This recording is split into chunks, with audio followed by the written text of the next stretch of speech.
హే, school topper, NEET exam అదరగొట్టినట్టున్నావు. టెన్షన్లో OMR sheet మీద తప్పుగా ఆన్సర్ షేట్ చేసి నెగటివ్ మార్క్సే వచ్చాయి. అన్నీ ప్రిపేర్ అయ్యే కదా వెళ్ళుంటావు. స్కూల్లో టైం మేనేజ్మెంట్ ఎలా చేయాలో నేర్పలేదా?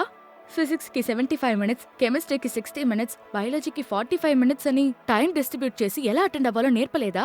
ప్లాన్ చేయాలంటే ఈజీ, దాన్ని ఎగ్జిక్యూట్ చేయాలంటే కష్టం. ఏం చేసేది? టెన్షన్లో చాలా తప్పైపోయింది.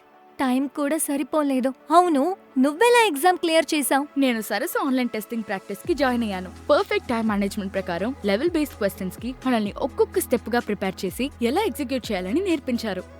అందువల్ల టైం మేనేజ్మెంట్ ప్లాన్ ప్రకారం అన్ని సబ్జెక్ట్స్ కి ఆన్సర్ చేశాను. కేపబిలిటీ అనలైజింగ్ రిపోర్ట్ ఇచ్చి మనం ఎందులో వీక్ గా ఉన్నామో అందులో ఫుల్ గా ఎక్విప్ అవ్వడానికి మనకి రెగ్యులర్ మాక్ టెస్ట్ కండక్ట్ చేస్తారు. నీట్ ఎగ్జామ్ లాగే మనకి ఆన్లైన్ లో రిపీటెడ్ మాక్ టెస్ట్ కండక్ట్ చేసి మన బ్రెయిన్ ఎండ్యూరెన్స్ ని డెవలప్ చేసుకోవచ్చు. దీని వల్ల డిసిప్లిన్డ్ ప్రాక్టీస్ ఉంటుంది కాబట్టి ఎక్సలెంట్ రిజల్ట్స్ వచ్చాయి. అందువల్ల నేను సరస్సు ఆన్లైన్ టెస్టింగ్ ప్రాక్టీస్ ని స్ట్రాంగ్ గా సజెస్ట్ చేస్తున్నాను. సరస్సు online testing practice centre free trial తీసుకోండి. మీ నీట్ కేపబిలిటీ ఏంటో కనిపెట్టండి.